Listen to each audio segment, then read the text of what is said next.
Alright, what's good everyone? In this video, I'm going to be talking about the Oppo Pen and how it performs and what it's capable of and what it's like using. So this is my Oppo Pen review. Let's get into it. In my opinion, I think the Oppo Pen does not really compare to the S Pen or the Apple Pencils because it lacks a lot of features. Like this is literally just a stylus that you use for note taking, and you could use it for other things, but let me just get into that. First things first, you have the built-in Notes app that OnePlus has on their phones, and it works perfectly fine here. When you're writing in the Notes app, you can feel haptic feedback. This pen has a built-in haptic motor, which is pretty cool, and the haptics feel nice when you're writing on this app, but it's very limited because the haptics only work with this right here, this pencil tool. It does not work with the other ones, the other pen and marker tool, and it also works with the eraser tool as well. Even right there, that starts the theme of like it lacks features and it's just not really like a consistent device all around. In this Notes app, it has haptic feedbacks, but in any other app outside of here, even in the built-in photo editing features where you can use the stylus to write on photos and stuff like that, there's no haptic feedback. So that haptic motor is kind of useless outside of the Notes app, and even here it's very limited. You literally just can take notes. You can try to draw and stuff like that if you want to, but you literally are just taking notes. There's no features like, for example, with the Samsung S Pens, you can draw a shape, hold it, and it will snap to that shape. And then on Samsung Notes, there's so many different features like turning handwritten notes into actual text, highlighting certain things and then moving them. You can select things that you draw here and move them around and resize them. So that's pretty cool, but that's about it in terms of features. There's not really much else in the Notes app. And then another thing that you can do in the Notes app with this pen is you can cycle back and forth between your most recent tool. So as you see, I press the button and it switches from eraser to whatever I last used. So I go to pen, I can draw. If I make a mistake, press the button, it goes to eraser and I can erase. Outside of the Notes app, you can take a screenshot. So if you double tap the button, it will take a screenshot, which is nice. I like that feature. There is another feature where you can open a quick note from the home screen by just swiping from the top right, but unfortunately it doesn't work on the outside screen. So you got to open up the phone and then you can swipe from here. But even this gesture, it's cool, but like the pen sometimes gets stuck in between the screen protector and the bezel right here. And then also sometimes if you don't reach far enough into the corner, it doesn't work. But yeah, you can drag from the top right corner, open a little note, and you can start writing, and you can, move it around, expand it, minimize it, or change the shape of it. So that is pretty cool. So another feature with the Oppo Pen is that you can use it as a remote control for your camera, which means that I can take pictures or I can start videos and stop videos from a distance. Let's say I set up my OnePlus open like this, then I can walk away, press the shutter button with the pen, and boom, as you can see, it takes a picture. And it's very fast.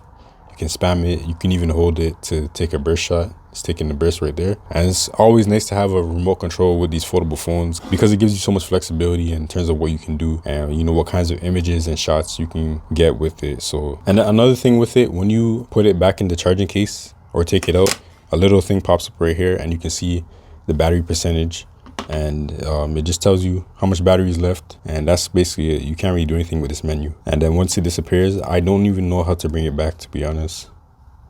So now it's gone, and yeah, you can't really see it. You can't really bring it back. The only way to check the battery is if you put it back in the charger or you go to settings and check your devices that are connected. So as you see, I put it back in the charger and then it popped up right there. And that is basically it. There's no more features for the Oppo Pen.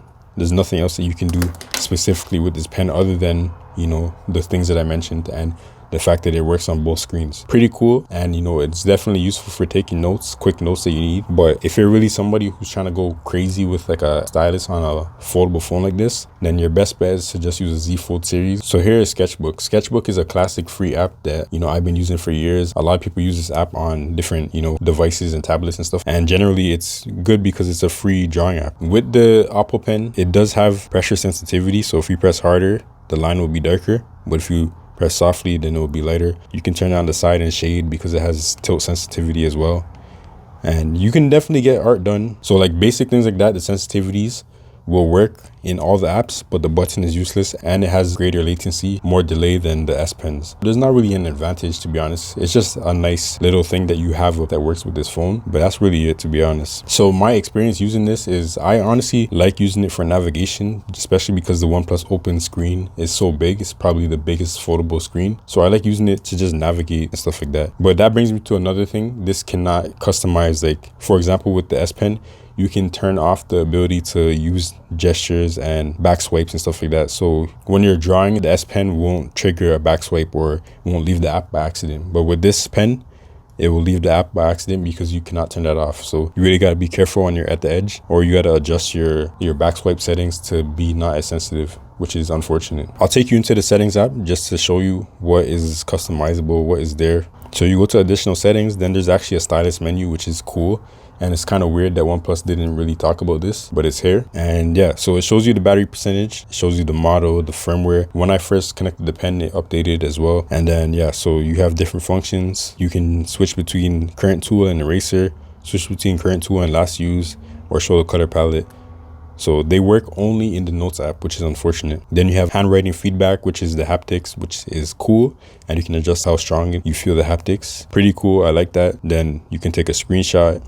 You can delay auto lock, so when you're using the stylus, it will prolong your screen's auto lock time. You can take a quick note like I showed you. And then there is scribble, but for some reason, it's just not able to be enabled on this phone. Maybe because it's not actually an Oppo phone. Then there's auto update, and that's it. You really don't have too many features with the Oppo pens. So now let's get to what I was talking about earlier. Is this pen worth it? Just to buy this pen, a lot of people online on eBay, you know, a lot of websites are selling it for $400 American, or $300 American, which is like 400 Canadian, whatever. It's heavily overpriced, and to be honest, if you're paying those prices, it's not worth it at all. Even for the normal price that it should be at, like around $120, that's how much I paid for it. I really don't think it's worth it, bro, because there's not really too much features. And what you can do with this pen, you might as well just get something like this. This is a capacitive stylus that basically simulates a finger touch. So, you know, it works like literally like my hand, but it's kind of ergonomic. It's like a normal pen size. And like you can take notes with this kind of pen, and it works fine. It's not going to damage the screen because it's very soft and simulating the finger touch. So you can take notes and basically do everything that you would do with this, but with this for way cheaper. Obviously, it's not as nice feeling. You don't get the haptics, you don't get the button press, you don't get the screenshot, but it's not a bad alternative to paying $120 for something that really can't do much. So at the end of the day, do I think it's worth it? Not really, but that also depends on who you are. If you love your OnePlus Open and you want to have the full experience, you know, experience everything that this phone is capable of, then you can definitely cop this pen and be happy with it. But if you're somebody who's like, you know, on the fence, or you don't really use styluses that much anyways, I would say it's not really worth it, especially if you're paying the marked up prices. If you can get it for around $120 Canadian or US or whatever, then fine, you know, go for it. This is a rare item anyways. To be honest, I could probably sell this to make a profit if I want to, but I don't know. It feels kind of psyched to do that, so I'm not gonna, I don't know if I'm gonna do that. The value and the worth really depends on you. In my opinion, it's not really that much worth it, because as I showed, it doesn't do too much. But yeah, that's basically it for the Oppo Pen. Stay tuned for future videos where I'm gonna compare the Oppo Pen directly to the S Pen Pro, and you know, just talk about different features that the S Pen has that this doesn't have, and you know, how it can impact your overall usage and experience with these styluses. Let me know in the comments below if you think it's worth it to buy one of these for the markup of like $400, or if you already have one and how you use it, how you enjoy it, etc. Let me know your thoughts in the comments below. But until the next video, we are out. Peace.